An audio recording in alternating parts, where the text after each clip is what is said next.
Good evening. We'll begin with a pledge of allegiance. I invite you to join us. I pledge allegiance to the flag of the United States of America and to the republic for which it stands, one nation, under God, indivisible, with liberty and justice for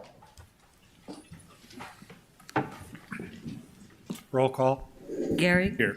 Pepcorn. Here. Preston. Here. Strand. Mahoney. Here. Engineering. There are 4 tasks associated with the evaluation of the North Broadway Bridge. The first 2 tasks, traffic impact analysis and bridge cost estimates, were completed. The third, the geotechnical analysis, will be completed this month. The final task of collecting public input is currently underway with more than 4,000 postcards mailed to Fargo and Clay County residents with a link to the online survey. There is also a link to the survey at fargostreets.com for those who use the bridge but do not receive the mailing. Engineering will gather feedback and have a joint meeting with impacted government entities in November. We really would like public input in this from engineering because do you really want the bridge? And if we get enough input, that will help us in that. And I think the commissioners and myself appreciate we've gotten some emails on this, but not as many as we'd expect if it's something that people really want to continue on. Chief Dirkson's here. This is Fire Prevention Week, which runs through October 9th, and the Fargo Fire Department encourages citizens to participate in a national-wide effort, which is united under the campaign, Learn the Sounds of Fire Safety. It is important to learn the different sounds of smoke and carbon monoxide alarms and know how to respond.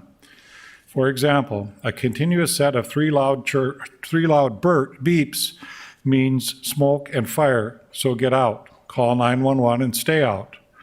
A single chirp every 30 to 60 seconds means the battery is low and must be changed, which is always the husband that seems to change the battery. I don't know. Anyway. Chirping that even continues after replacing battery means the alarm is at end of life and must be replaced. The average life of the smoke alarm is about 10 years. And Chief, we're doing still pretty good preventing fires in the community? We've been up for the last 2 years, so we need to get that down. Okay. So we need to do better. Yes. Okay. October is Breast Cancer Awareness Month, a time to bring awareness to the importance of breast cancer screening. City Hall will be illuminated in pink this week to the observation of breast cancer awareness. Each year, more than 250,000 women in the U.S. are diagnosed with breast cancer, and more than 40,500 will die.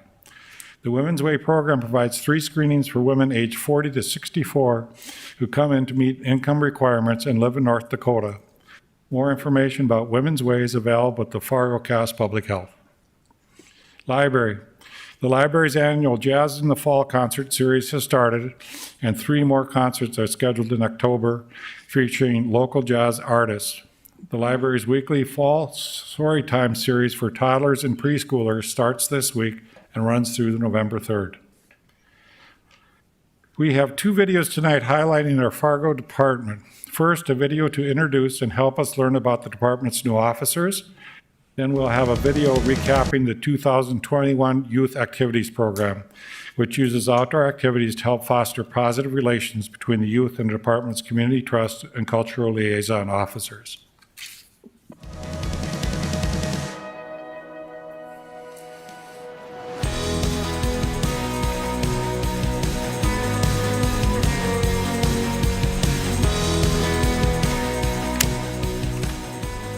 Hi, my name is Christopher Cassandro. I'm from Cloquet, Minnesota. And a fun fact about myself is I played the tuba in high school. Mike DePalma, Poet, Michigan, and I built my own gaming computer.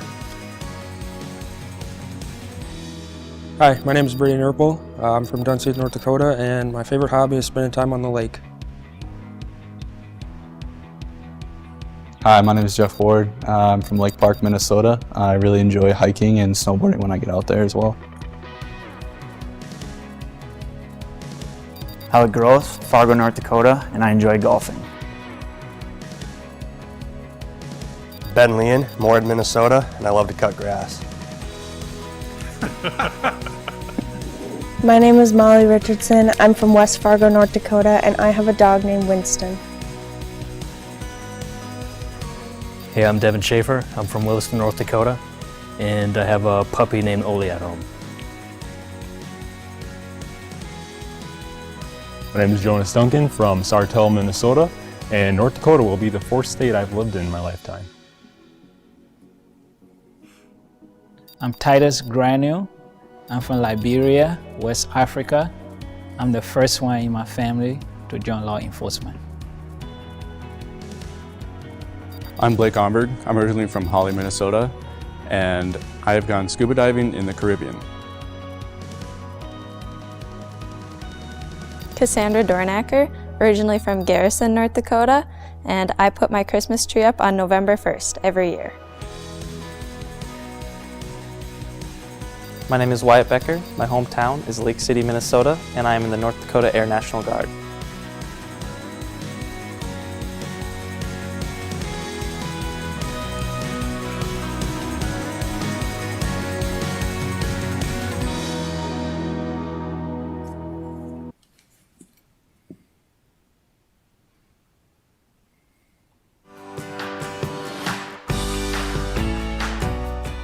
Started the Fargo PD Youth Outdoors program in 2019. It was a culmination of my love and passion for the outdoors. Every year I try to get as many kids as possible involved in the outdoors because it seems like it's a dying sport. Officer Carlson and I are both avid outdoorsmen, and we both kind of feel that too many people spend too much time in front of screens, watching TV, computer, looking at their phone, and should spend some time out in the outdoors, in nature, and grow an appreciation for it. And not every kid has that opportunity, so we wanted to provide that opportunity. What a great way to get a lot of the kids in our community involved in an activity. They're actually involved with law enforcement and other individuals that I partner with to do these activities. To learn life and social skills that will help them eventually as they become young adults themselves. I think it's a fun program. I think it's good for kids to get out and learn these new things. And hopefully, if they learn, for example, fishing, they might bring it back to someone else in their family, and it becomes something that expands through their family and more people get involved with a certain activity. And it's a good chance for them to try out things and then find what is the best fit for you. There's many things that I get excited for, but I mean, just when I talk to the kids and see them smile, having fun, that's what makes me happy and makes this all worth it, knowing that I'm passing something else on to these youth that hopefully when they're adults, they pass it on to their children so they can spend that quality bonding time with them.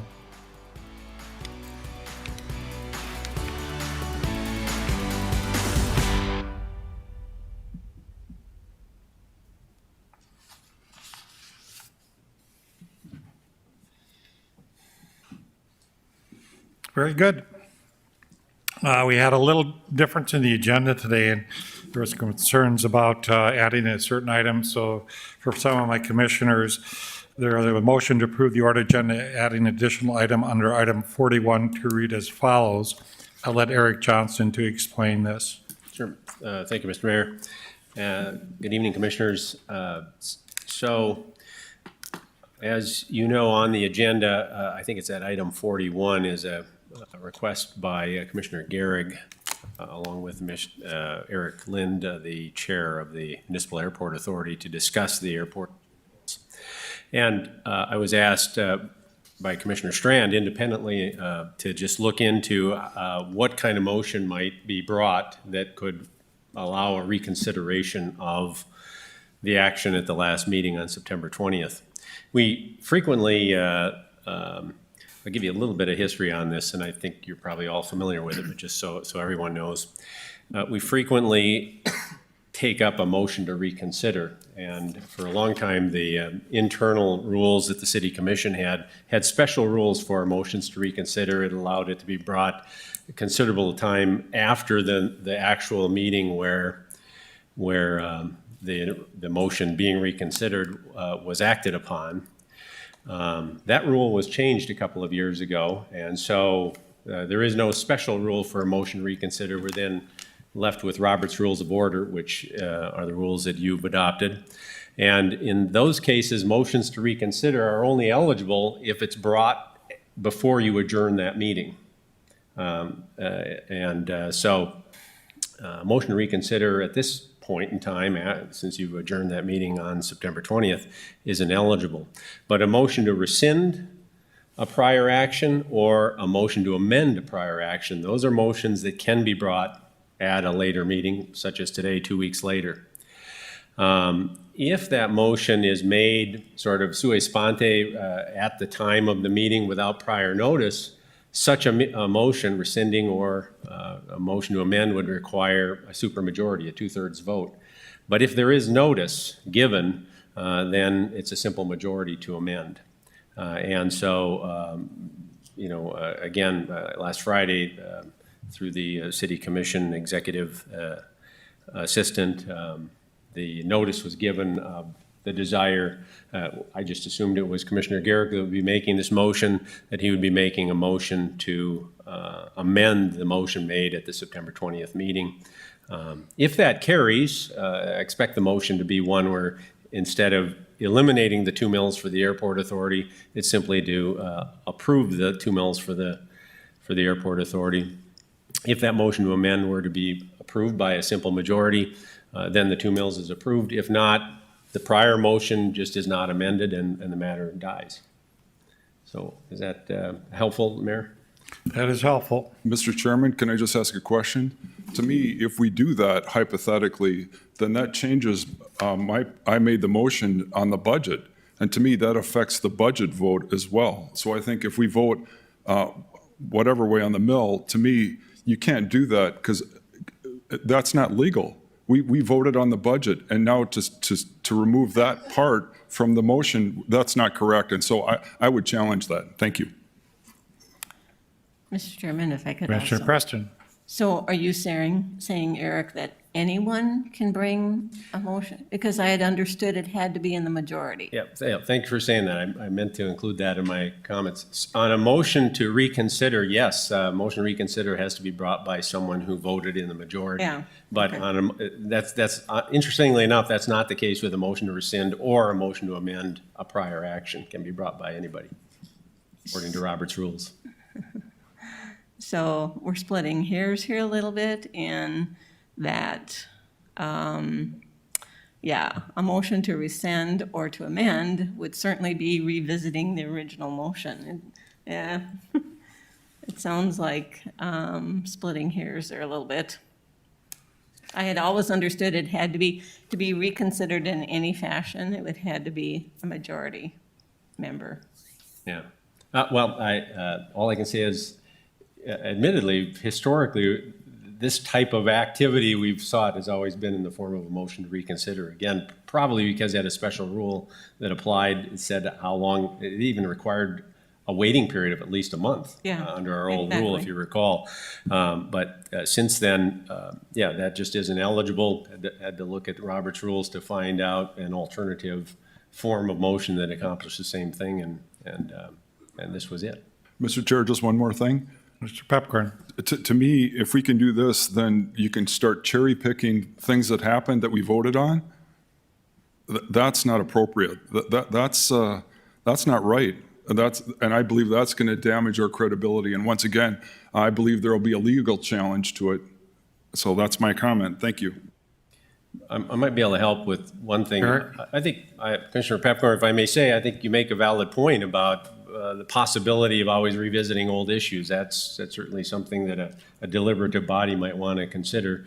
There is a rule about motions to amend that, if the ship's already sailed, if you've approved something, let's say you approve a contract or something, and it's already then been signed and off, and it's already a done deal, you can't unring the bell in that case. In this particular case, because although you approved the budget without the mills, the deadline, we haven't reached the deadline yet for doing that. I did inquire of our finance director as to whether any action had been taken that couldn't be reversed. They hadn't formally done anything yet to sort of certify the mill levy over to the auditor's office, and so it's still sort of on the table, if you will, and so I think in that sense it's eligible. But again, your point I think is well taken that you know, a motion to rescind or a motion to amend is something that could become frequently done and might be counterproductive at some point. And that's probably what brought about the motion to reconsider special rule. That had been on the books when I became city attorney. I don't know what the history is behind that particular rule that we used to have. Mr. Chairman, if I could just clarify. Mr. Preston. Eric, I'm looking for what I found online, and I'm almost sure that right in Robert's rules, it says that it has to be a motion coming from the majority, and that's where I'm confused. But Strictly in I'm the Robert's okay. Rules of Order, a motion to reconsider does have to come from the majority person on that. A motion to reconsider a previous action. Eric has differentiated this down to bring an amendment to the mill levy of the previous action. He's not having a reconsideration of the whole motion, which Commissioner Pipcorn had was the budget approved with 2 mill levy reduction of the mill levy. So in some ways, you have pulled out the 2 mill, and Dave makes a good point. You've pulled out that 2 mill element of that. But the motion to reconsider typically would be at that meeting we had, or used to be within 30 days. So this is how Eric has worked around that Robert's Rules of Order on reconsideration, I presume, Eric, right? Yeah, I studied that very issue. I looked specifically for that because I was actually surprised to see that it wasn't a requirement. So I have a motion to approve the order of agenda, adding additional item under item 41 to read as follows. You see how that reads. I believe what I'd probably have to ask is a roll call vote. We normally just do a verbal vote, but. Mr. Chairman, we don't have a motion or a second yet. Yeah, that's what I'm saying. Is there a motion? I'll make the motion. Is there a second? I'll second. So excuse me. Go ahead. Let me clarify.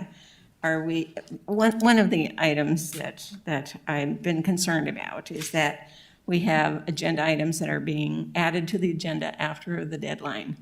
Now, either that's a rule or it isn't. And if it is, typically or realistically, number 41 should be pulled out of the agenda, approved separately, and added to the end of the agenda.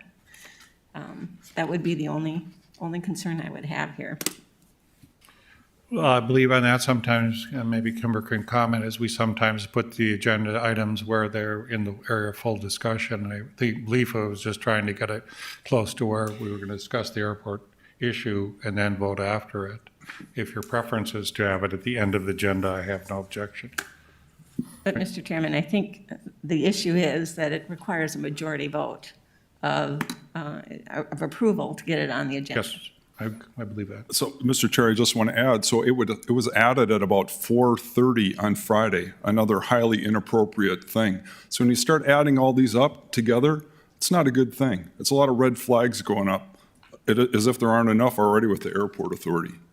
So to me, this whole thing, this should never happen. To me, it bastardizes the budget vote, because to me, if you take out that, I made the motion, that's part of the budget vote. To me, we should have to revisit the whole thing again, instead of just cherry picking, we just want to do this. You can't do that. So that's my opinion. Thank you. Commissioner Garrett. The item was placed on the agenda before the deadline. The clarification was made by Eric later. So to say that this was not on the agenda is not correct. This 41, the way it sits directly, was on the agenda prior to Thursday at noon. Okay, then, Mr. Chairman, then I apologize. I misunderstood because I got the email at 4:30. So. Mr. Chair, just to clarify, that's absolutely true. The discussion, I have no problem with the discussion, but the motion and the actual added things to make the motion about removing it, that was done at 4 o'clock on Friday. So I don't disagree with you. That is true. Thank you. So, Eric, just to clarify, it would appear to me that the motion is, as Commissioner Preston says, is to add item 41. And then after that, we would go to a motion to approve the agenda. Is that correct? Well, item 41 itself was on the agenda that was, was on the agenda prior to the noon noon Thursday deadline. It's just the addition that was sent out late Friday afternoon was just this notice of the intention for this motion to be made, this particular motion being to amend a previously acted upon. So that you had notice in advance of today's meeting of it. And that adds, frankly, that is to deal with the need for, if you were to bring it up at the meeting without prior notice, then it's a simple majority that's needed to approve that motion to amend. Otherwise, it's a supermajority. So it is significant. Any other discussion? So are we then voting on the agenda today with item 41, basically? 41A, actually. What you received late Friday was just the addition of that sub-item A, which was the fact that there was notice of an intent to ask. So we only need one vote to get the agenda moving forward, right? Correct. Okay, roll call vote, please. Gary. Yes. Strand. Yes. Pepcorn. No. Preston. Yes. Mahoney. Yes. Is there a motion to approve the minutes of the September 20th, 2021 regular and special meetings? So moved. Second. All those in favor say aye. Aye. Aye. Is there a motion to approve the consent agenda items 1 through 37? So moved. Is there a second? Second. Moved and seconded. Any discussion? Roll call vote. Strand. Yes. Gary. Yes. Pepcorn. Aye. Preston. Aye. Mahoney. Aye. We're now having resident comments. Individual speaking first would be Christopher Cole.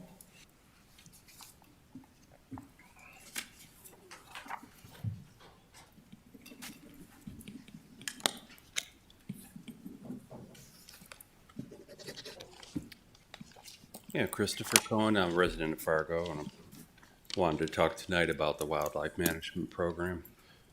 So on March 27th, the City Commission received a letter from the City Attorney's Office that explained that Chief Zabolski determined that, quote, an increase in city population now places many identified hunting areas within or adjacent to bike paths and a large number of people and pets. And then on June 1st, Chief Zabolski was here and said that the South parks are now much more developed than in 2006. And I went and I've explored a lot of these parks along the river myself, and I noted that even some of the most heavily used parks, like the Orchard Glen Park, it's very, very busy this time of year on the weekend. In 2006, when this program started, it didn't even have the parking lot that's there right now, and all the trails that are there that are heavily used. And to me, the main problem here is that the bow hunting itself is incompatible with all the other uses of the park. It really shouldn't be happening when you have people and pets and children in the same vicinity, because it's just inherently unsafe. There was an accident.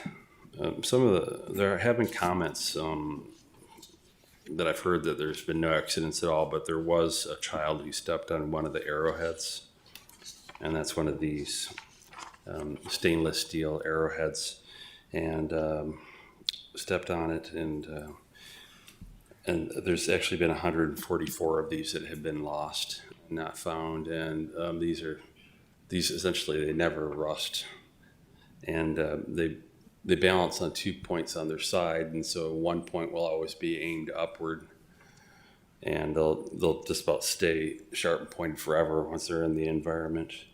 So it's, though not just safety, but it's also perception of safety. So when I've been there and talking to people, they said, yes, they've been concerned when they see the signs that say there's hunting there. Thank you. Richard Thomas.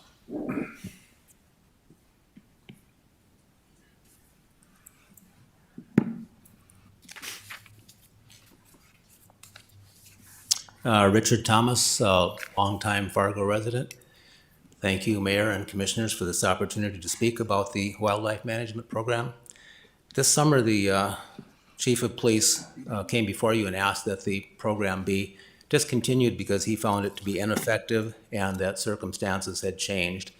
The growth of the population in the city of Fargo, but more importantly, the fact that the parks system has done such a wonderful job in developing our nature parks that they're now much more heavily used than they were at that point.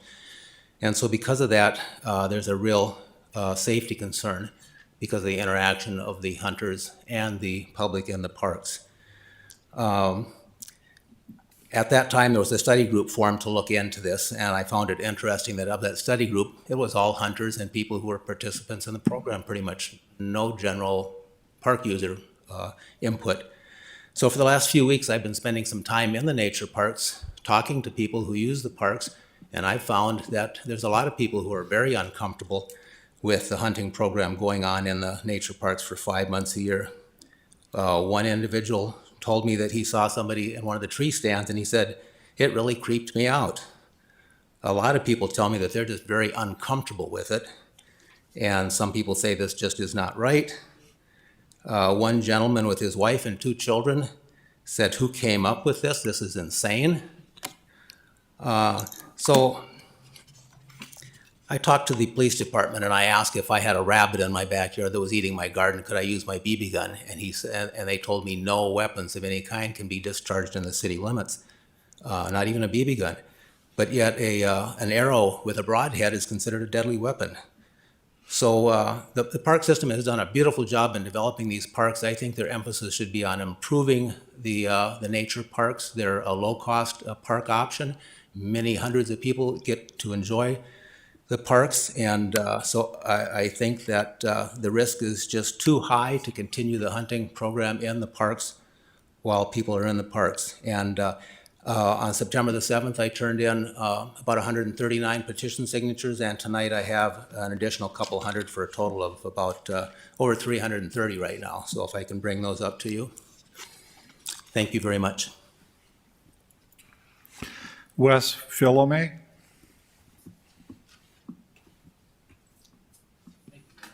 Thank you.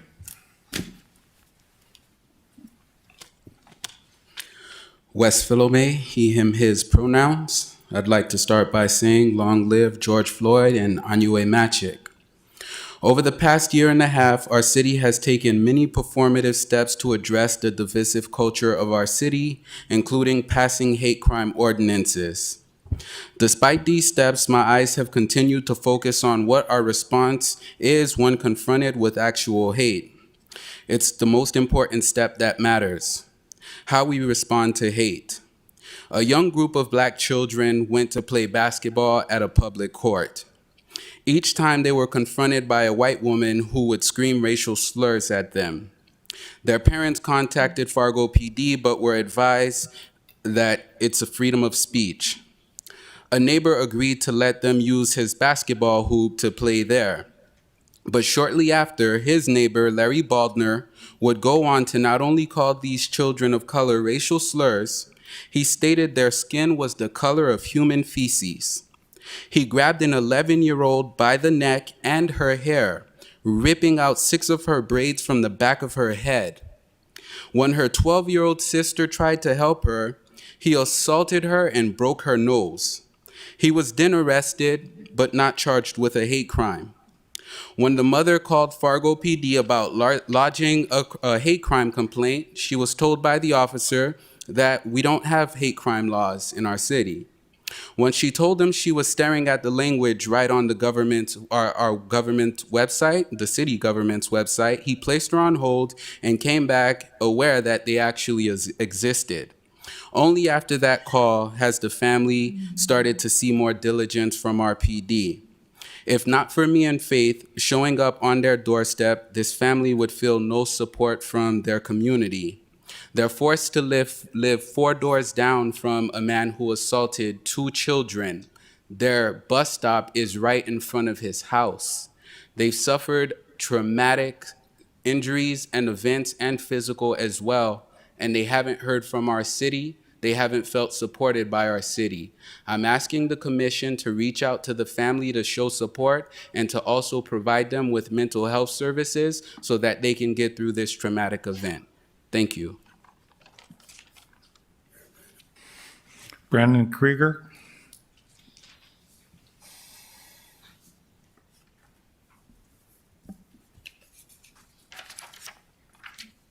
Good afternoon. I do want to preface this that I'm, again, new to following city politics and not aware of the airport previous history with the council. But I've done my research from what I can find. But so myself and I and others I've consulted feel that the striking the 2 mil from the airport was a very rushed and rash decision. Fargo is a city seeing unprecedented growth. I felt Commissioner Garrick spelt it out over the last few meetings about how the airport operates with its finances. Last month, we added another airline that flies into Fargo.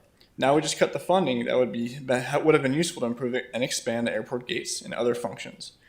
Do I agree with everything that's been done at the airport? No. Do I think there needs to be a parkade at the airport at this point? Probably.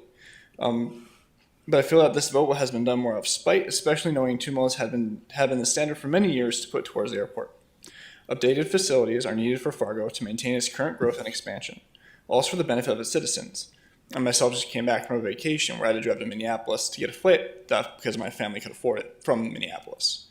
Moving forward with the city growth, putting money into the airport airport to bring in other airlines is a positive for Fargo and what Fargo residents need. We must continue to grow and expand our infrastructure in order to meet the expansion of Fargo and for the families settling here for the foreseeable future. Thank you. Now we'll go to public input opportunity. Tia Braceth is going to explain to us on the Community Development Block Grant and the Home Investment Partnerships Program amended for the 2021 Action Plan and the 2020 through 24 Consolidated Plan. Tia? Thank you, Mayor. Good evening, Mayor and City Commissioners, members of the community. My name is Tia Brasa from the Planning Department. I don't have a visual presentation tonight. I'm here to represent item 39A, which is a public hearing for our 2021 HUD Action Plan. This proposal, which is outlined in your packets, is to add a new activity to the action plan. This activity responds to the city's 5-year plan goal of assisting vulnerable populations. In this case, it's underserved youth from low to moderate income households. The proposal includes interior renovations and fit up of an existing building in North Fargo for teenage youth programming. We propose up to $85,000 of our CDBG allocation, which comes from a 13% overage on one of our 2021 property acquisition activities. As you may recall, CDBG funds do need to be reallocated fairly quickly in order to meet HUD timely expenditure requirements.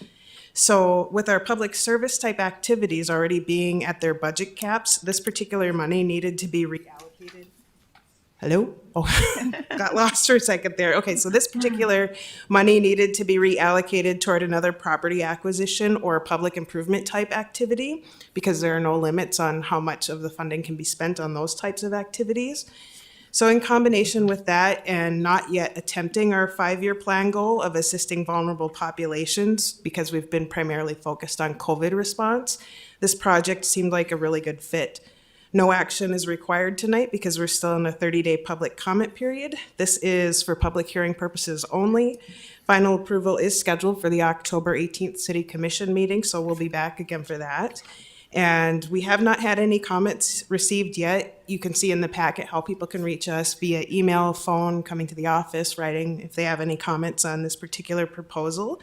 The project applicant, Faith for Hope, is here this evening to answer any questions. And with that, I would ask you to open the public hearing or ask questions if there are any. Thank you. Is there anyone in the public who wishes to address this amendment? Anyone wishing to speak? If not, we'll close public hearing. Do I need a motion or do I have to wait for next time? Nope, the motion will be on October 18th. Thank you. Good way to redistribute the funding. Special assessment list for Business Improvement District, the bid fees. Steve Sprague to explain. Good evening, Mayor and Commissioners. Annually, we are seeking approval of the bid assessment. This year, we have 640 parcels that are in the assessment district for a total assessment of $595,000. We have not heard any comments back from any of the people that are being assessed. It is a fair amount of growth this year, but the growth is coming from the new development, the new buildings that are coming online.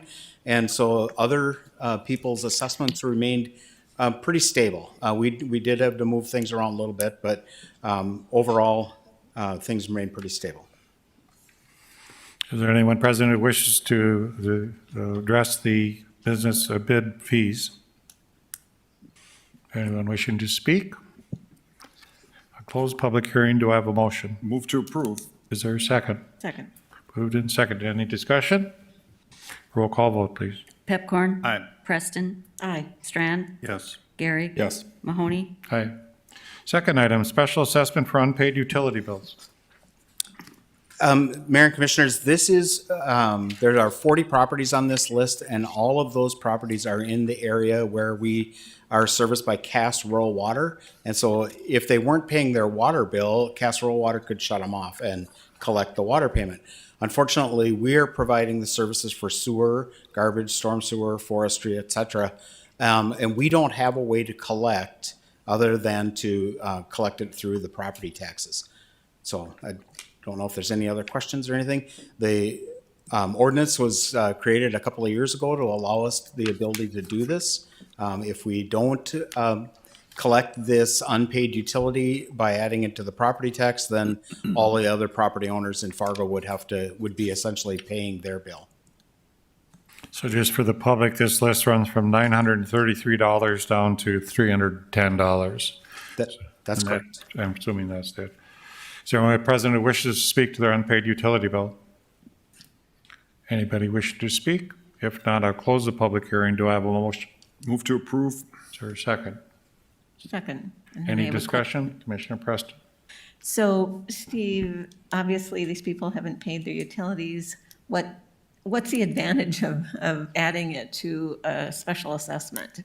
Is it the long-term legal process relating to the property? Or, I mean, if they didn't pay it there, why would they pay it if it's a special assessment? Sure.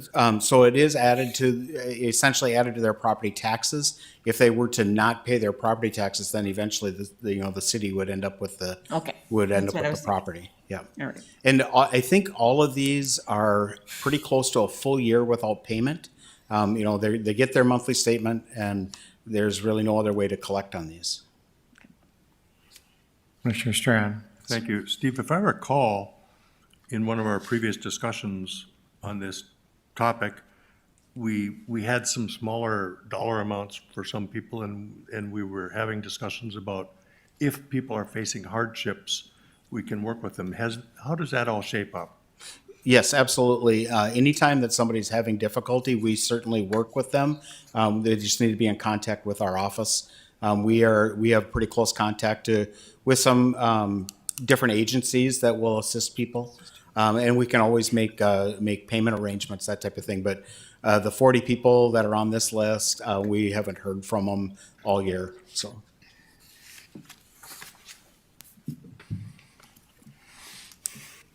Any other discussion?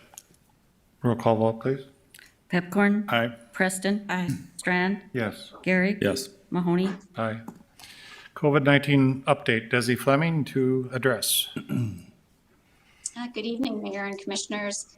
Statewide COVID cases continue to increase and are just under 4,000 active cases. For comparison, North Dakota had just 637 active cases 2 months ago, so quite an increase. Cass County currently has 755 active COVID cases, which was up over 200 cases from 2 weeks ago.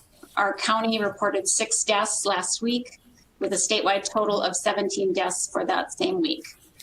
Hospitalizations have increased by 37 individuals since the last report and are totaling 157 people statewide. Health systems continue to be experiencing critical bed capacity issues across the state. We have 2 of the 6 tertiary hospitals in North Dakota being Sanford and Essentia Health Systems.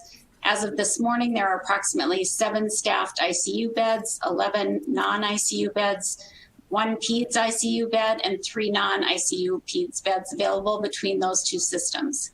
This data comes from the website ndhelpc.org, which is the website facilities across the state enter into daily regarding bed availability, and accurately reflects true capacity as compared to the hospital bed data on the North Dakota COVID dashboard. The age category with the most active cases in CAS is again the 30 to 39-year-old demographic, followed by the 20 to 29-year-olds. Last week, 25% of the new COVID cases were in those under 19 years of age. But the reality is that all age groups have active cases at this time. Cass County, as well as the entire state, remains in the high transmission category, according to the CDC metric. Except for a few of the school systems, there is little to no mitigation strategies or requirements happening within the community. Because school transmission reflects but does not drive community transmission, it's vitally important that communities take all necessary measures to limit the community spread of COVID to ensure schools can remain open and safer for all students.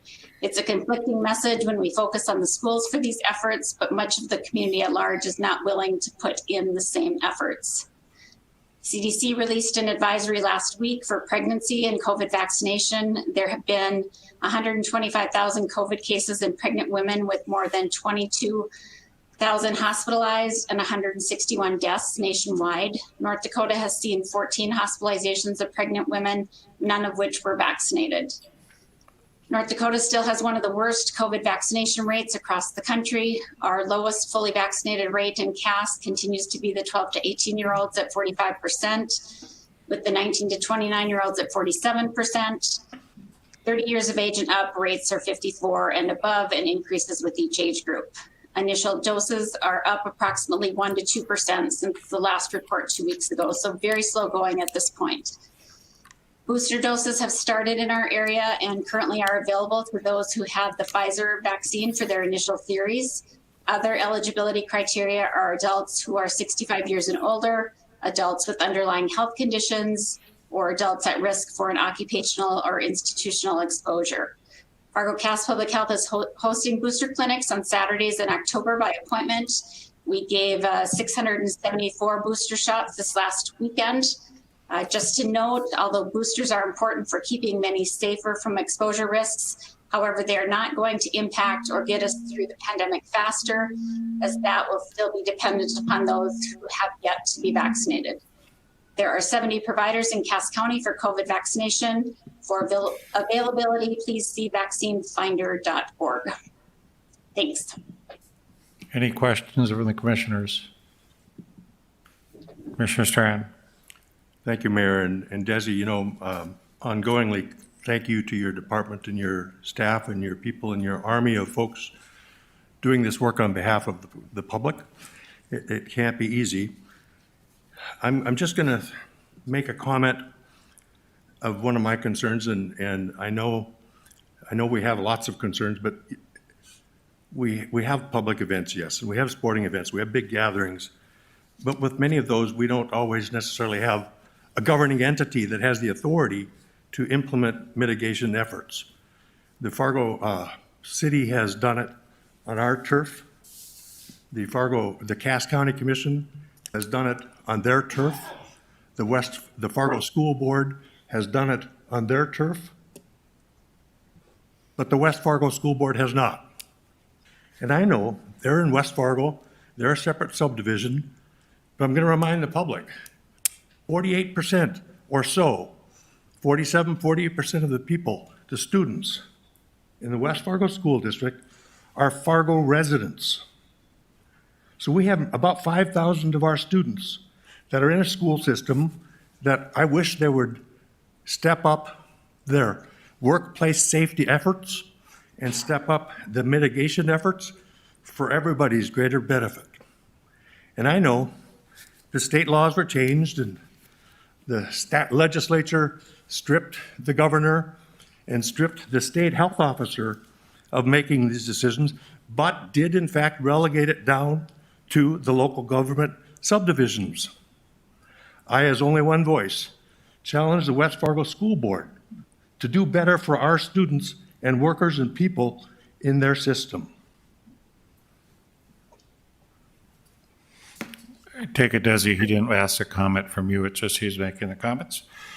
Any other questions of Desi? Thank you.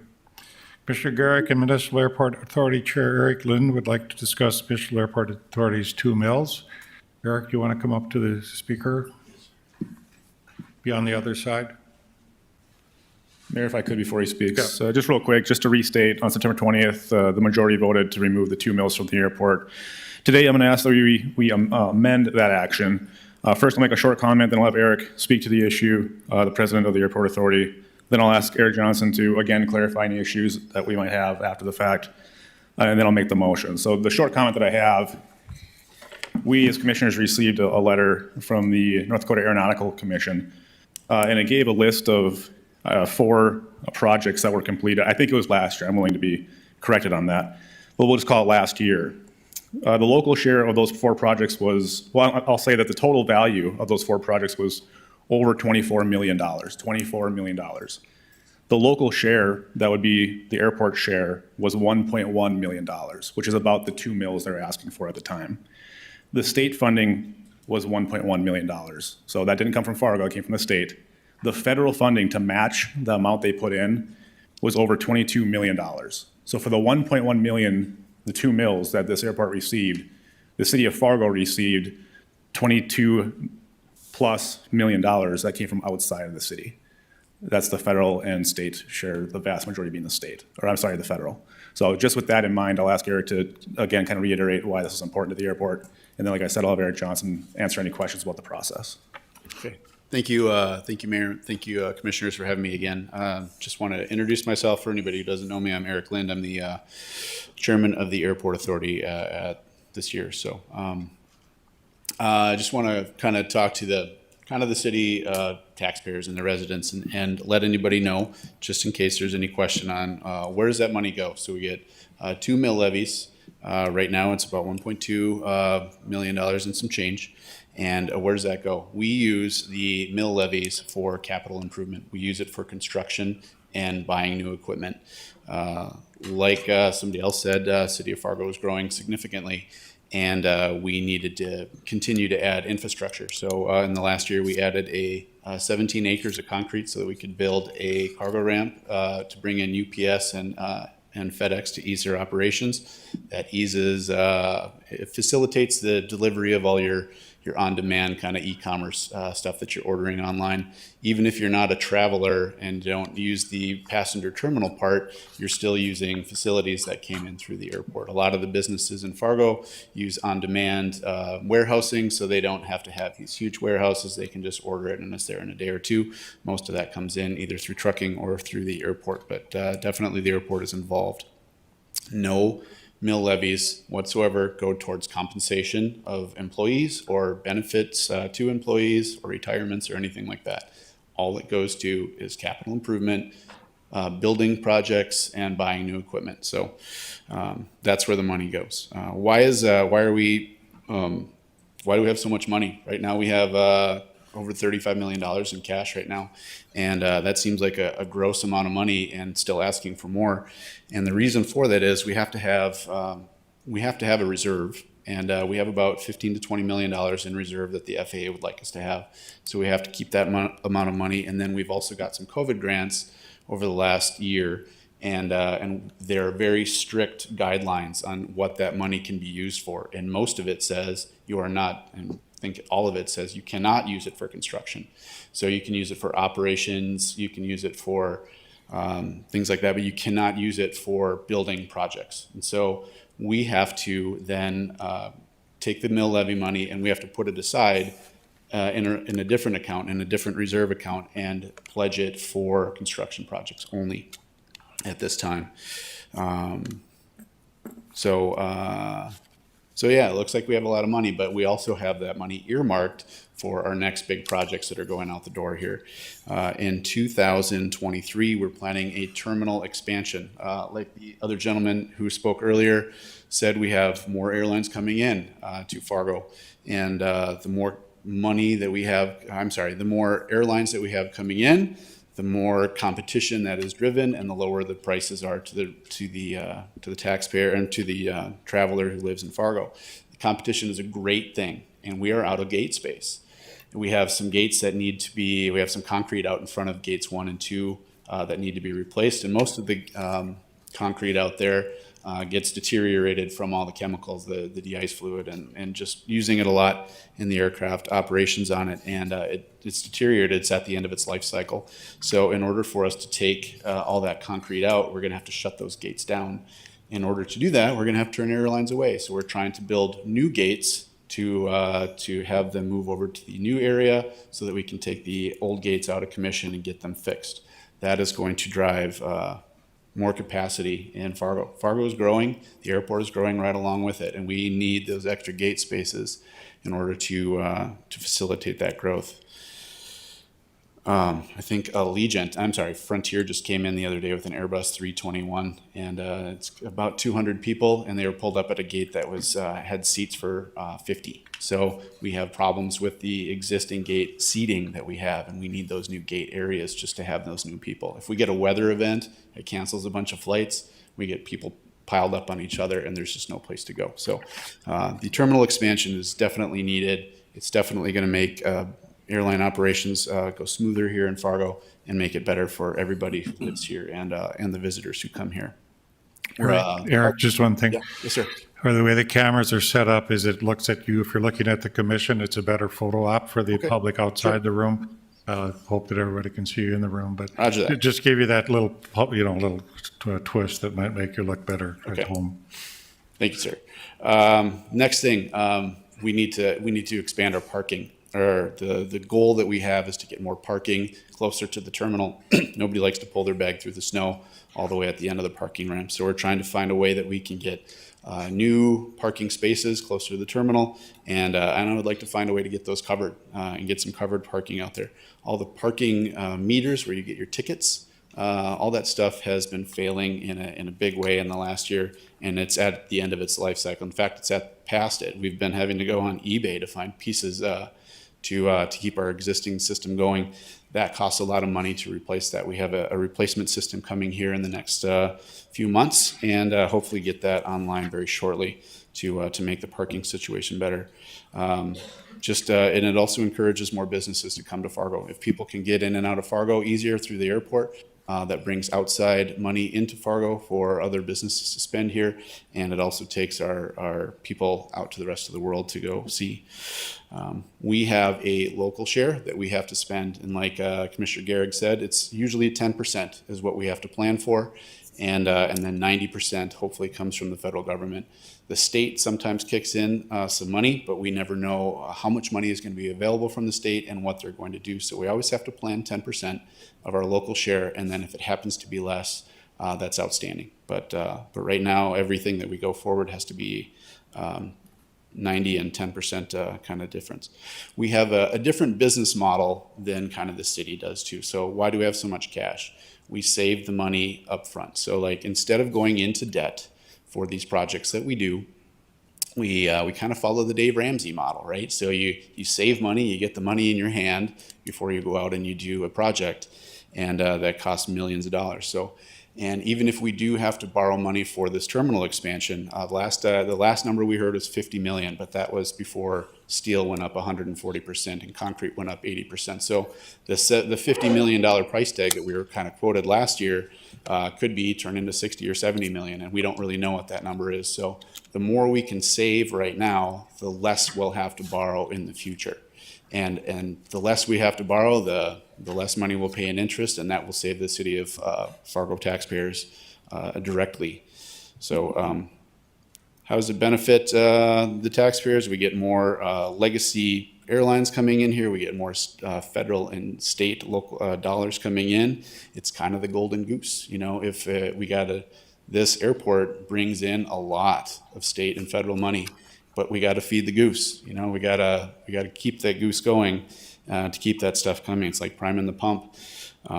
We get better infrastructure. We get prettier terminal. We get more gates, more airline competition, lower ticket prices. That's kind of the biggest complaint that we get from a lot of the travelers, is that it costs so much to travel out of Fargo, and this is the way to do that. Bring more airlines in, bring more gates in, and then we have more capacity for all those people. The FAA provides a tremendous amount of oversight on the projects that we do. We are not allowed to spend money frivolously on my personal agenda. I couldn't build a building out there on the airport and put my name on it for my legacy, and the FAA would shoot that down very quickly. They provide a tremendous amount of oversight and what is only approved, what is reasonable, and what is necessary for us to do. They do they require a lot of audits and so forth, and so they make sure that everybody is being good stewards of the money at this time.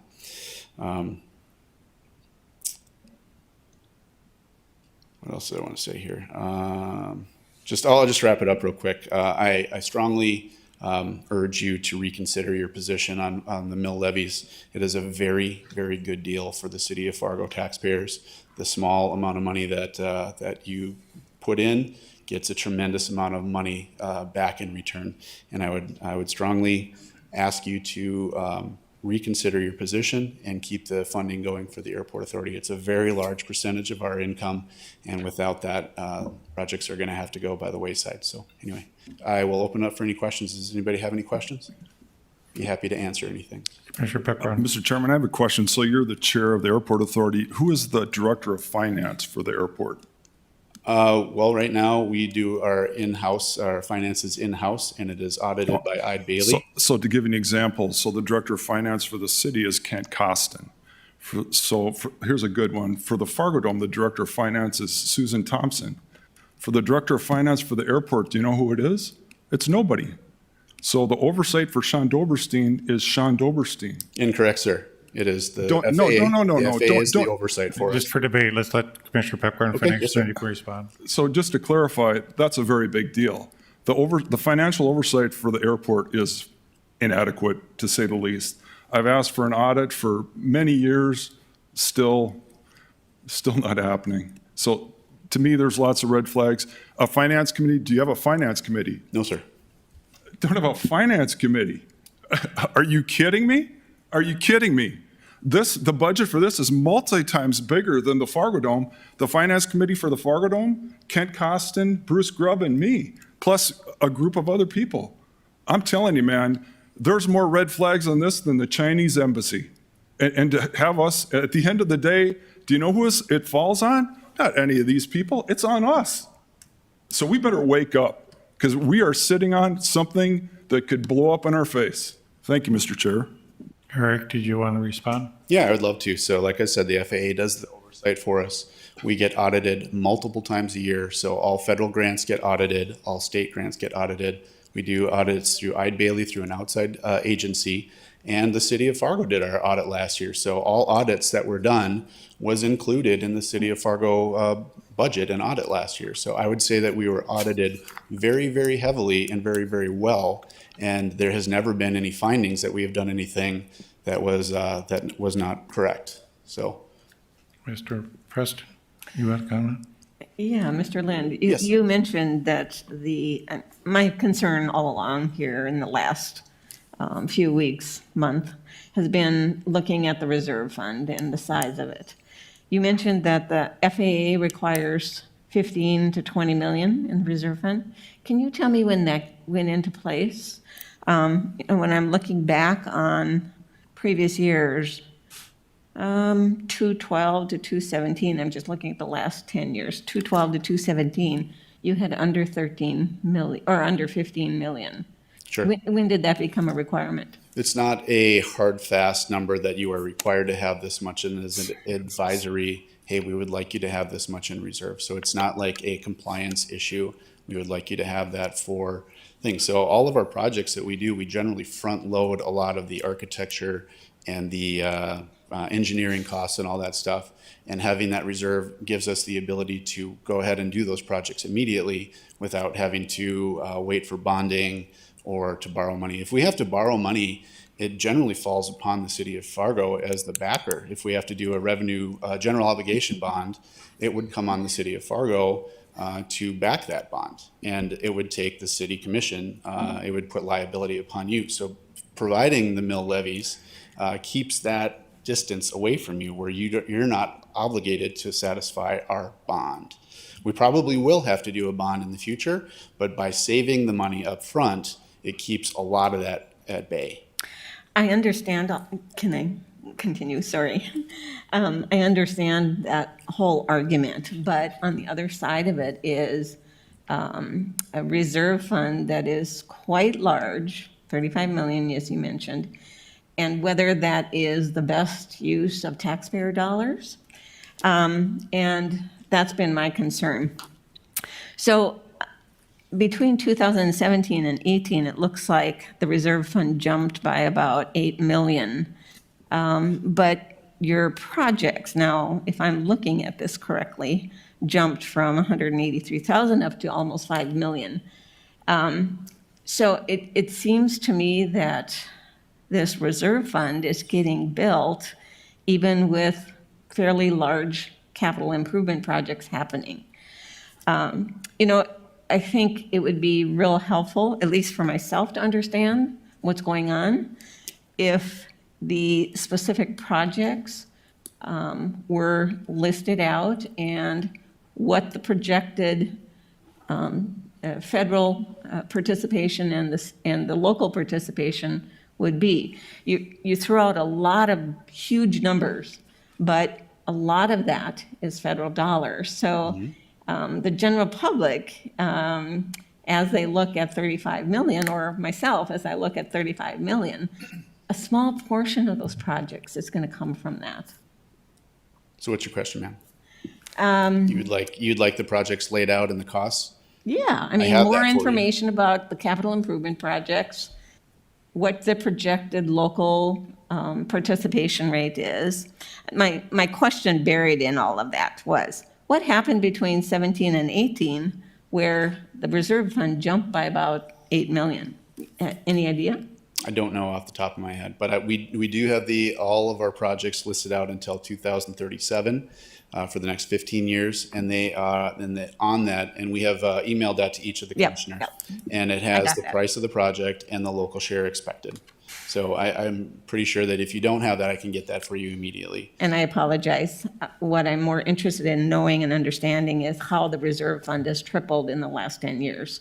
So if there's local participation that's 10% of the total, this reserve fund is building, and it's building at a pretty fast rate. Sure. So may I answer? So it would look like it is a very big amount if we were not planning for huge expenditures.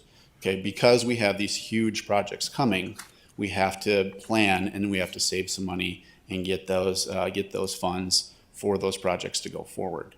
That's why, if we weren't planning for any large construction, I would agree with you. I would say, yeah, we don't need the money, but we have huge expenditures coming. One more question. Yes. So the projects that are coming up in this next year or two, are they much larger than what you've been doing in the last 10 years? Yes. Yes. The last really large project that we probably did was 2007 when they did the runway reconstruction, and they had to do a bond for that. And before that was 2004 when they did the terminal expansion back in 2004. They also had to do a bond for that. So in the last 20 years, or we'll call it 15 years, we haven't had these huge projects. We've had much smaller projects. So we are going forward with a very, very large and very, very expensive project coming forward here. So that is why we need the money. We need the money, and it is a huge portion of the local share that is going forward. So other than the terminal, what other large project is coming up this next year? What other projects do we have, Sean? Did you want to comment to that? So Sean Doberstein is the executive director, and he knows this like the back of his hand, so I defer to him. Thank you, Mayor and Commissioners. So, Commissioner Preston, in answer to your question, that's in the capital improvement plan that was provided, I think, 3 meetings ago. We're going Remind to me, please. Okay.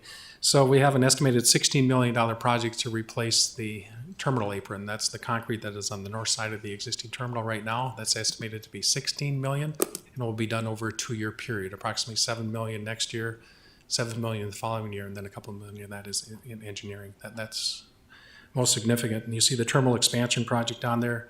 We only had 35 million on the CIP that was provided to you, but we're being told now that that's probably going to be in excess of 50 million coming up, hopefully breaking ground the fall of 2023 or spring of 2024.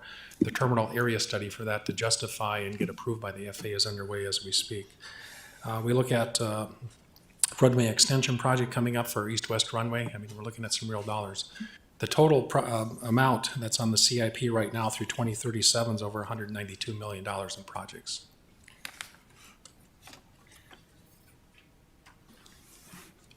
I don't mean to dominate the questions here, so I'll stop. Mayor? Oh, Commissioner Sheridan, sorry. Thank you. Sean, maybe, or Eric, as long as you're up there. Commissioner Gehrig always asks people who are wanting to participate with the city for funding partnerships if these projects will continue without the city support. Will they continue? Would they continue without the city's millage, this project list? So you can look at today and say, if you took the mill levies away from today, would it affect the projects that we have on the plate? Probably. More importantly, would it affect the future? You know, we are building a airport for the city of Fargo for the future. And by reducing the mill levies today, we're discontinuing federal and state and local share money for tomorrow. That is probably more important. It would be a huge detriment. If we took it away today, we'll be able to find a way to do it.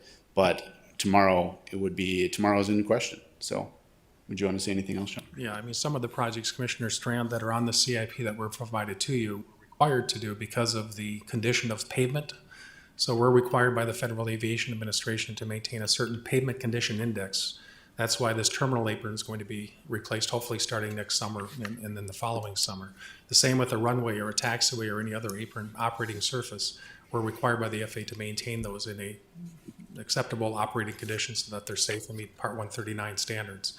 So the answer would be is they would move forward, but probably with a multi-year type operation. So if we don't have the local funding, it might take longer, it might cost more, it might be over a 2-year period instead of maybe one single construction season. It would just take longer to fund those. Any other discussion? Commissioner Gehrig. I'll just make the motion. Eric, make sure I'm saying it correctly here. I move to amend the motion made and approved on September 20th with respect to removal of the 2 mills from the airport authority and to approve said 2 mills. Is there a second? Second. Discussion. Commissioner Pepcorn. So, Mr. Chair, to me, that changes the whole motion, and the motion was to approve the budget. And so to me, you have to revisit the whole thing. You can't just cherry pick one item out of that. And so that's highly inappropriate. I believe it will be legally challenged because it's not what we should be doing. Otherwise, now we can go back and start cherry picking anything. If that's what you want to have happen, then that's what will happen. Thank you. I think we should have originally split the question at that time, Commissioner Pepcorn, to approve the budget and then approve the mill levy reduction. So you do bring up a good point, is that those both are actually very much tied together. Any other discussion? Mayor. Commissioner Strand. Thank you, Mayor. As all of you know, a couple weeks ago, I voted in favor of the removal of the 2 mill levy for the airport authority. And I've given it quite a bit of thought since then. We've all worked at it a lot since then. And of course, it's a process going forward, and we're in the middle of change. So in my opinion, one of my biggest concerns is to not misstep in case there's a possibility of that while still going forward positively. So I am supportive of the airport. It's separating itself. We have agreed to that. Separating itself from the use of the city as far as in HR services, accounting and finance services, and so on. What I hope will happen going forward, and this is what I was wanting to interject earlier in this process this year, but we just didn't quite get across that hurdle. What I hope to happen going forward is that there will be an improvement in the relationship between the city and the airport, a long-term improvement. That there has been tension between the parties for years, and that just simply needs to be stepped up and improved. On the next agenda item, we will receive a status report as to how that separation process is going. Part of that process will be an amendment of the MOU that was just signed by the airport and the city in January 2020. I expect that that amended MOU will contain language that will address the request to the city commission that the airport authority will need to make every year for a mill levy. I will expect that MOU will provide a process for the airport authority where the airport authority cannot simply assume whatever they ask for will be granted, but rather will require the airport authority to show the city commission what they need and why they will need it, and further, that the city commission can then properly and proactively schedule such mutually agreed upon financial commitments accordingly. So knowing we're in this transition phase, we aren't quite over that agreement phase yet. We do want to have a partnership that's positive going forward. We do have a communication breakdown, and there are assumptions that we can't afford to let happen. But we need to get past those differences of opinion and make sure, in my opinion, we don't misstep. I have concerns about all of these things that have unfolded and the way that they've unfolded, but bottom line, I believe sincerely that it's really critical right now that our focus be on creating those agreements, crafting those understandings, embedding them into an MOU that commits us going forward. And knowing we don't have all that right now in place, I'm going to vote in favor of this motion so that we're not making a big mistake in the meantime. Mr. Pipkin? Mr. Chair, so I'll just summarize what we're going to vote on. We're going to vote on increasing the mills $2 million. So we're going to take $2 million in property taxes. A lot of those property taxes are paid for by seniors on a fixed income. And we're going to give that $2 million to an entity that has no financial oversight. And they have $36 million in the bank. So we're going to take that from our property owners and give this to this entity. They have no finance committee. They have no financial director. And that's what we're going to approve. And we have no idea. We have nobody overseeing anything. That is financial irresponsibility. And the worst thing is, at the end of the day, it's on us. Mayor? I'm talking. Go ahead, it's fine. What a huge tax on our homeowners that's totally unnecessary. Thank you. Commissioner Preston had her first, or did you not? No, I didn't, Oh, but I fine. do have something to say. I'll Okay, follow. Commissioner Strand. Commissioner Pepin, you are absolutely right, and it really is important for all of us to understand. This is about a 3.5%, 4% increase or so to the property, not an increase, but it is paid for by the property owners. So there is significance in that. We are the responsible agents for our people. And that's absolutely critically important. Here's what I would suggest we do. Let's take your concerns that you've exactly expressed about financial management, oversight, audits, and financial leadership, and let's express that and build that as best we can, our expectations into our MOU going forward. I agree with you, those are absent. And I would champion it going forward, and thank you for helping us take that impetus into the discussions too. It's needed. Commissioner Pepcorn. So, Mr. Chairman, I'll make a suggestion on what we should do. We should keep 2 members of the airport authority, John Cosgriff and Jim Capitan. We should replace the other 3, and we should remove the executive director of the airport authority at the airport. Right now, what's going on is unacceptable. The airport is the city of Fargo. It's the taxpayers of Fargo. It's theirs. It's not the airport authorities. And that's how they act. And there is no financial oversight over the public's money right now. That's what's going on right now. I've asked for the mayor, our finance committee, we've approved audits and nothing's happened. What is going on? That's what I'd like to know. They talk about these audits, that's at 30,000 feet. Ken Costin can talk about that. I've asked for an audit. The leases, when you start seeing what the sweetheart leases are, that's borderline illegal. And that's what's going to get expelled once we get into the weeds. But for some reason, it keeps getting dragged out. I wonder why that is. Thank you, Mr. Chair. To address Commissioner's Pipcorn concern, there is an audit that is going on. We've been finding it, been trying to find out what Commissioner Pipcorn would like out of that. I would challenge him. I was at a meeting with him and Ken Costin, and we were trying to figure out what he wants in his audit. We're trying to address that respectively. You get all the elements that you want to make sure you have. And indeed, we do audits with Ide Bailey. We've talked to our principal partner, and we are setting that up. It's not dragging along. We're trying to get that ready before the MOU is finally done. So that is anticipated in the next 30 to 60 days. Kent is working on it with the Ide Bailey people. And any commissioners that want anything out of that audit, please tell us, and we will get it.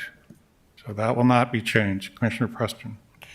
So it's unfortunate that the MOU discussion didn't precede this. I have said right from the beginning also that the procedures of the information or the process for the information that gets presented to us about capital improvement projects should be going through the same scrutiny that any other capital improvement project goes through in the city. And it doesn't seem to be the case. I just, going back, and I'm sitting up here trying to figure out what I'm going to do here. 7 million, as I was listening to the large projects that are planned for this next year, the local share would be about 7 million at the most, probably less, if the state kicks in some money. It's not going to bring the reserve fund down to what it was even 5 years ago. That's what I struggle with. And we'll be adding, or you'll be adding another 2 mills on top of that. So we're talking, an enormous amount of dollars in a reserve fund that still bothers me. And without the process identified for how these projects are going to come through a process and scrutinized, I'm not convinced that that's going to happen. All along in the discussions about Airport Authority and our relationship, we've had difficulty with communication. That comes out again tonight as we discuss this. The CIP process was given to us a couple of weeks ago. Eric has done another thing to show us the revenue, show us the expenses. We've had more communication by the airport than I can remember for a long time sitting on the commission. We're starting to move some places to discuss needs and wishes. The airport needs to change. It needs to increase what we have for skyways. We need to increase the ability for public to get in and out of there, embrace many of the plans you have. The parking area has to get better meters. There's a lot of improvements that we need to do. And perhaps we just need more discussion because our commissioners don't always know what's going on, but we sure do know all the CIP projects in the city of Fargo, which we have many. And we push Brenda to tell us every summer how well are we doing on these, and we discuss them in some detail. So it shows me, again, we need more communication to do this. Eric Lind, I was a little distressed because you sounded on Friday on a radio show that you didn't really need the 2 mills, but tonight you're coming back and asking us to reconsider. And I've been, motion initially on my budget was to have those 2 mills in there.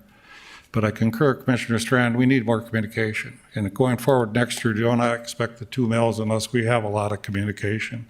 And let us consider the things that the public wants. Let's open up the public dialogue. What does the public want? What do they think would be better? If we're going into lifts and we're going to Uber and that's all that's going to land at the airport, boy, let's not worry about parking. Let's change our parking menu. But let's try to figure out ways to make our airport the most competitive there is in the Midwest area. Because I want those people coming to Fargo, and I want them people to travel out of Fargo, and I want lower rates. So I think we got a couple goals that we got to work on, but number one is communication, and I stress that is if anything comes out of tonight's vote, let's communicate better. Any other questions or dialogue? Roll call vote. Gary? Yes. Strand? Yes. Preston? No. Pipcorn? No. Mahoney? Yes. We'll take a 5-minute break and come back to learn about the MOU on the airport. Back to order. We're going to have an explanation, which we wanted to have, of the status of the report on the term sheet and the MOU between the City of Fargo Municipal Airport Authority. Eric Johnson and Mike Redinger are going to explain.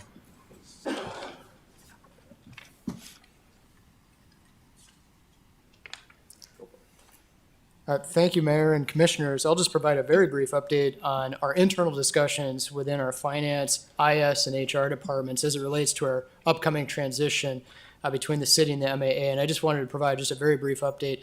I'll say on the finance side, we're exchanging information back and forth with the MAA. We're working to just ensure that there's some access that remains into early 2022 with our financial systems as the MAA continues to work within a new platform for financial management. On the IS side, we just noted recently here, and I was talking to Ron Gronenberg, our IS director, that the MAA recently completed an RFP for technology services. There was a local award there to S&L Computer Services. And so we'll continue to work with the MAA staff and S&L on a transition plan that will be provided to the city IS department. And so we'll work on that between now and the end of the year. And then lastly, on the HR side, we were visiting just today, earlier, just about the employee transition, the city employee transition to MAA employee transition. And we are working backwards from a date of December 26th, which is going to be when the new separate payroll system is launched for the new MAA employees. And so what we're going to be doing on our end within the city HR department and administration is to begin scheduling what we're calling pre-exit interviews. These are going to be opportunities for us just to talk to the current employees that are within the city's pay plan about pay and benefit transition as they move over towards the MAA side of the ledger. And so we most recently had HR and the city attorney's office work on a draft release that will allow for the exchange of information to move back and forth. And so that will really help make sure that the employees are well cared for in this transition. And so as questions continue to be received, our HR department will continue to assist when whatever questions come up with the employees. We're going to assist the new vendor that the MAA has identified, Pro Resources, with any other transition items that they need. So we stand by, we're ready to help here in the last quarter of the year to make sure that this is a transition that really works for the employees and looks out for them and their best interests. So I just want to provide that brief update. Then Eric will talk about the MOU development. So thank you very much. Well, the discussion we just had about all of this alluded a lot to the MOU. Maybe just a minute to talk about what the MOU currently is. When the Airport Authority was created, shortly thereafter, there was about a 3-page agreement entered into. It was amended just a year later. This happened back in about 1970, and for 50 years, this 3-page agreement sort of established this relationship between the city and the Airport Authority. At least as far as the city providing some assistance and some support. And by more from practice than really anything in an agreement itself, things unfolded and developed. Finances became more complicated. Human, HR services, pension benefits, health benefits all became a lot more robust in the city and the airport as well along the way. Then along comes the need for information services, IT services, and that those are all being provided by the city for the last 50 years. And then during some negotiations that started, I think, approximately 2018 and culminating in this more robust MOU, multiple page MOU that was inked by the city and the Airport Authority in January of 2020.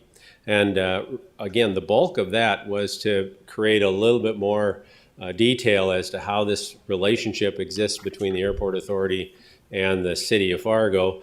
It talked about the HR services that were being provided, how the airport employees would be treated as city employees for certain purposes, but would be governed by Sean Doberstein and the Airport Authority Board and other aspects of that.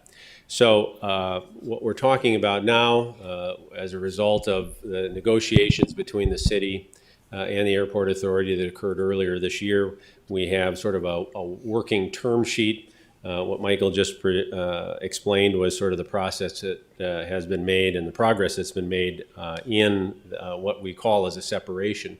So and really what I lead up to is to make it, try to emphasize the idea that separation doesn't mean that the Airport Authority will be totally separate from the City Commission or the City of Fargo.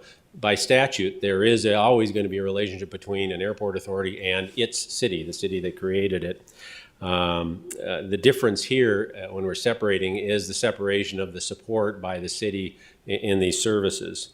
And so the new relationship that will be formed by an amendment to that January 2020 will talk about what this airport will need to do going forward. They will sort of be in charge of their own employees. They'll provide their own benefits, their own policies regarding vacation pay, sick leave, and things like that. They'll have their own arrangements for IT services, their own arrangements for financial services, and so forth. But the MOU will sort of talk about what the interaction will be between the airport authority and the city commission particularly.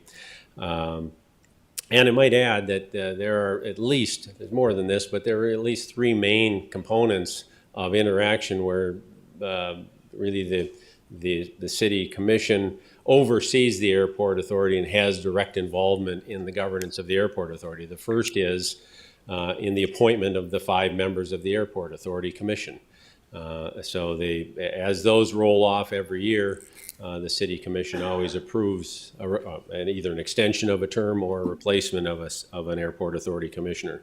Secondly, really the airport authority has to live off of its own revenues, because if there are any bond issues, if there are any large loans that are where the airport authority needs to issue bonds, those need to be approved by the city commission. Or if the city commission didn't want to approve them, it would go to a citywide vote at least. But the city itself would have to approve those bond issues. One of the reasons for that is because ultimately those need to be general obligation bonds backed by the full faith and credit of the city. And what that means is if there were for some reason a deficiency in the bond payments, then the city commission would have to issue a mill levy to make up any deficiency. And the third aspect is the thing we're talking about tonight, is that the airport authority every year has the authority to come to you and make a request of a mill levy, whether it be a half a mill, a 1 mill, or up to 4 mills. But it's under the statute, it's the city commission's authority to accept that request or to reject it accordingly. So those are statutory framework items for the relationship between the city commission and the airport. The airport authority wanted to take the first stab at proposing an amendment to the MOU, but our term sheet really identifies the things that we expect to be included in that. The first thing on the term sheet is the process of presenting a budget of the airport authority and making a presentation in a timely manner to the city commission as to what they're going to be needing in terms of budget needs and what kind of requests they'll be making. And so the MOU is intended to express exactly what the city's expectation is and what they are agreeable to. The same is true as far as an annual report of an audit, an annual report of employee benefit costs, pension costs, a safety report will be provided as part of that. These are all the things that we're expecting to be in the MOU. Financial, employee, and operational policies will be reported on. And so all those things will be in the new amendment or the new amended MOU. Lastly, what's been happening by practice for some time is also going to be embodied in the MOU, and that's the idea of some transparency that thus far the airport authority meetings have been videoed just like these meetings are videoed on the city's website. They're making arrangements to be able to host those video meetings, their public airport authority board meetings by live stream. And then also the agenda, an agenda packet will be made available so that anybody watching the live stream will be able to see the documents that are being acted upon while the meeting is occurring. Those are also comments in the term sheet, and we expect those to be a part of the MOU. In short, the amendment to the MOU will get rid of a number of pages that dealt with the employment issues, the HR issues, financial issues, and so forth, and allow them to separate from the city in that way.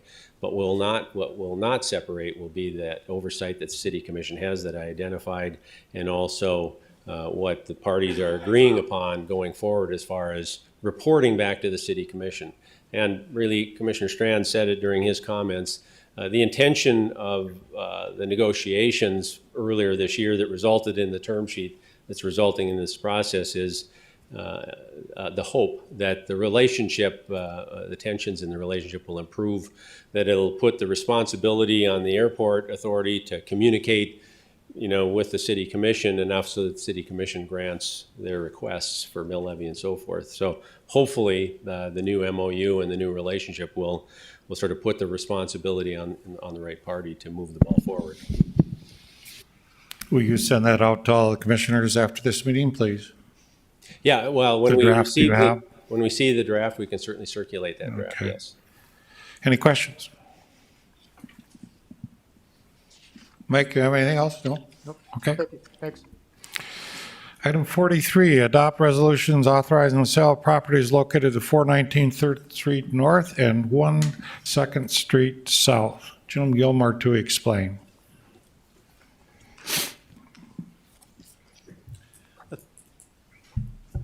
Thank you. These two properties were identified in the Riverfront Development Plan as ones that would be sold for development over the next several years with a plan to try to begin that this year.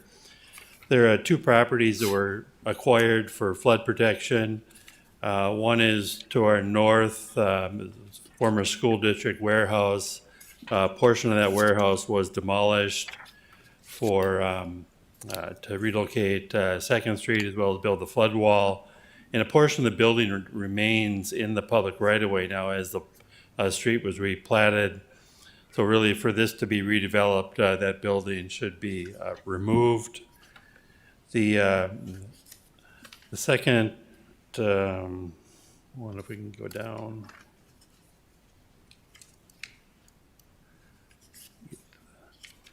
Is the Park East apartment property located at Main Avenue and 2nd Street. I've got a rough outline there of where that would be. That was an apartment complex, and it was that apartment complex was removed and levee constructed. You can kind of see it there. And this is a remnant of about 54,000 square feet. So these are both remnants that were remaining after flood protection projects. I think development potential is high on both of them. Per our Diversion and Joint Powers Act, money from the sale of these properties will go to the Diversion Authority, and the Diversion Authority must also approve the sale of the property. What we're doing in the process now is the first step was we have consulted with the Diversion Authority. They were comfortable with the format of the RFP and the sale of the property. The step tonight would be to authorize the sale of the property. If you approve that, there's a draft RFP that would go out with that. We would advertise and distribute that RFP. We would receive proposals. The review of those proposals, I expect that we will use the Renaissance Zone Authority to confer with them, since both of these are in the Renaissance Zone and could maybe requesting Renaissance Zone Authority incentives. Once the City Commission then would select which proposal they felt would be best, we would have to go back to the Diversion Authority to get them to sign off on the agreement. And then finally, we would develop a purchase and development agreement that you would approve at the very end. I think the timing is important that these go out now so we can get some proposals. If we're going to get anything constructed in 2022, the developer would want to get their architectural team under contract and start designing prior to the end of the year. So the recommended motions are to take this first step of authorizing the sale of the property. Be happy to answer any questions. Any questions of Jim? Commissioner Strand. Thank you, Mr. Mayor Mahoney. Are there any project types that we do not want? I think the Riverfront Development Plan looked at both of these more likely for housing or some type of mixed use. I don't think you'd want maybe just a warehouse there. But the downtown mixed-use zoning allows a wide range of uses, provided they meet with the design standards for the downtown. So if I might continue, is an RFP flexible enough to give us that latitude to be nimble? Yes, the RFP says that you can, first of all, you can reject any and all proposals if you don't like them. And it looks at, it's really the best project in addition to the amount of the offer. So just to clarify, so bottom line, top dollar doesn't guarantee they're going to get their land purchase. Correct. Thank you. Any other discussions? Can I have a motion? So move. Is there a second? Second. Moved and seconded. Any further discussion? Roll call vote. Pepcorn. Aye. Preston. Aye. Strand. Yes. Gary. Yes. Mahoney. Yes. Item 44, recommendation to advertise request qualifications proposals for civic and prosecutorial legal services. Mike Rudlinger to explain. Thank you, Commissioners. On September 13th, last month, City Attorney Eric Johnson provided written notice of his intent to terminate the agreement that he maintains with the City of Fargo on behalf of his firm, Eric Johnson and Associates Limited, and that would also co-terminate at the end of the year, not only with the city attorney's appointment per city charter, but then also the agreement with the law firm. Fargo Municipal Code at Chapter 4 has the discussion and contains the discussion about the appointment procedure of the city attorney, and so I included just a brief overview of that section in the cover memo that I provided to the Commission. The other thing I did, just for the benefit of the Commission, was provide really 3 different procurement methods or approaches should the Commission wish to pursue one or a different option tonight. But I really focused the attention really on an RFP process for civil and prosecutorial services. The suggested motion this evening is actually to proceed with authorizing a request for qualifications and proposals. I've drafted both of those documents. They're contained in the packet. I'm happy to answer any questions that you would have. I thought just in the interest of time, we wouldn't necessarily walk through them paragraph by paragraph, but if you did have specific questions, I'm happy to address them here. We've also included a summary of services that are currently provided by the incumbent law firm. We are planning to attach that with the RFPs as they are distributed. And so when they go out, if you are a prospective applicant, you'll be able to see exactly what kind of services we're talking about. It's really a wall-to-wall type relationship, both on the civil side and prosecutorial side. What we will do, should the Commission act this evening to approve the RFPs, distribute these broadly throughout North Dakota. I have made contact with the North Dakota League of Cities General Counsel, and we're going to utilize the City Attorney's listserv that the League maintains, as well as use our city website, where we host our other RFPs and document submittals. And then we're also going to send notes to local law firms as well, encouraging their interest and participation in the process. I just want to make one note too. You'll see that there are 2 RFPs here, prosecutorial and civil. And the reason for that is simply that you may have cases where a firm might be interested in applying for one book of business, but not the other. And so we want to encourage that. So if in fact you are a law firm XYZ that has expertise in both areas, you'll actually be submitting 2 proposals to the City of Fargo for consideration, one for prosecutorial and one for civil. So again, the suggested motion this evening is in fact to approve the RFP model and approach for civil and prosecutorial, and to authorize staff to proceed with the next stage in the process, which is advertising per the timeline that's contained in your packet.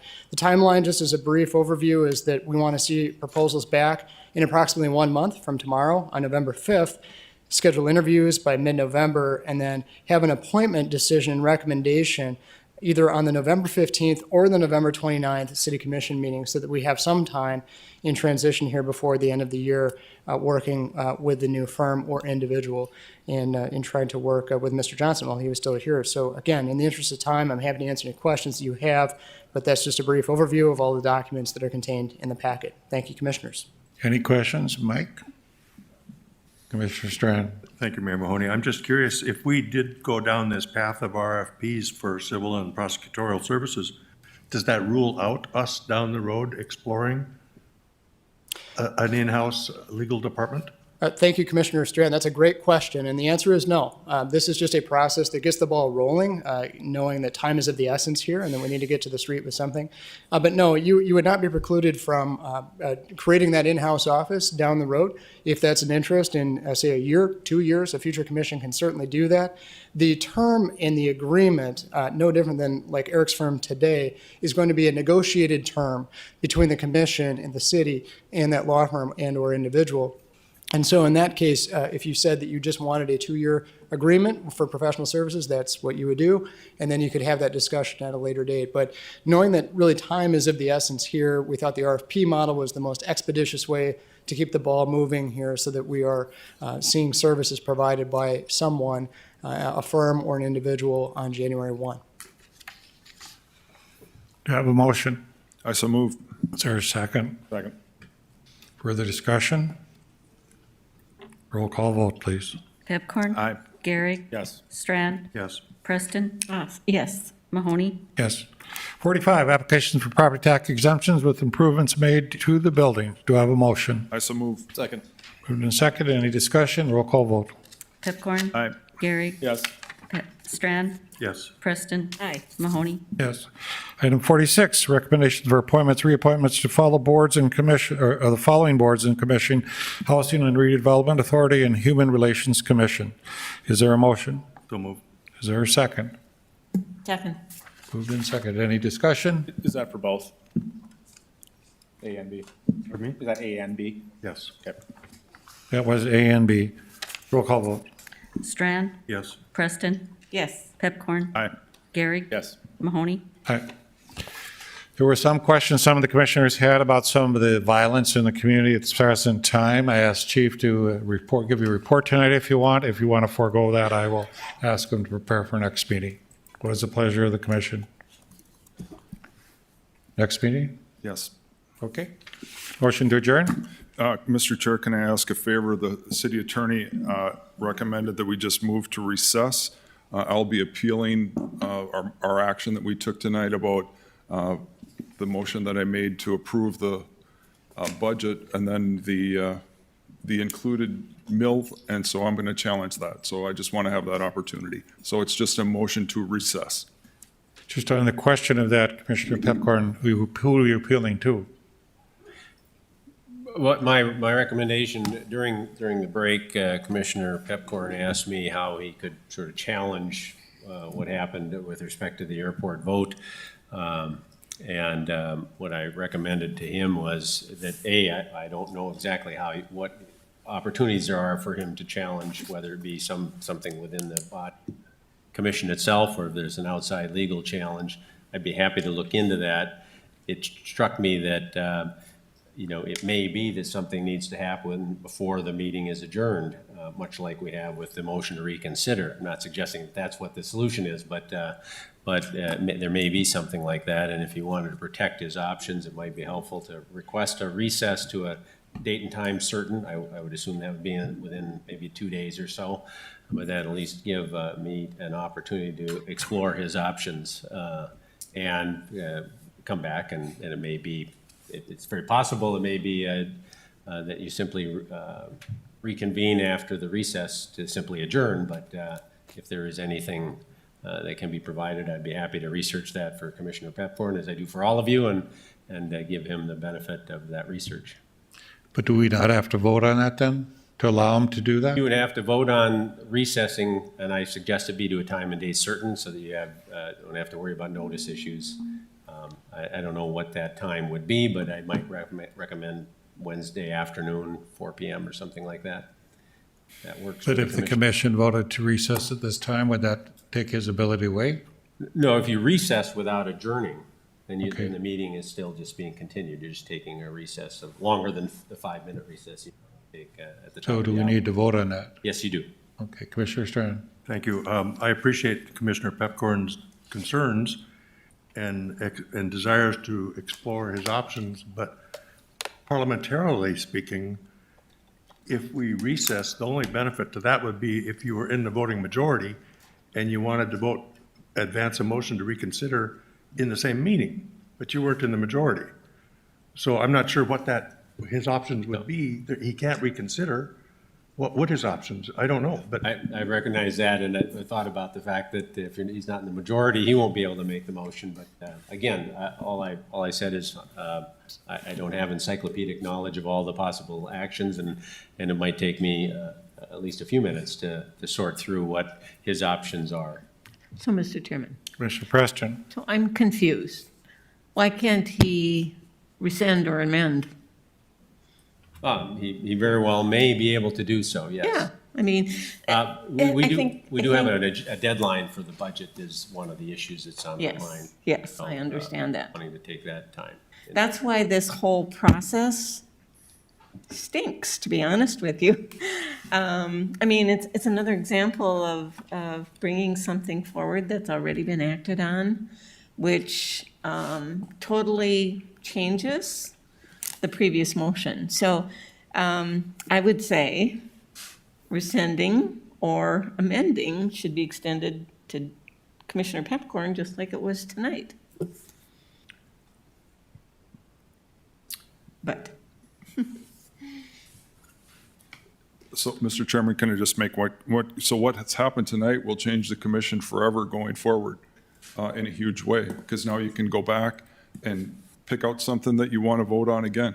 That's never happened until tonight. And so it's a big deal. And so I don't think we quite realize what happened tonight, but it's not a good thing. Thank you, Mr. Chair.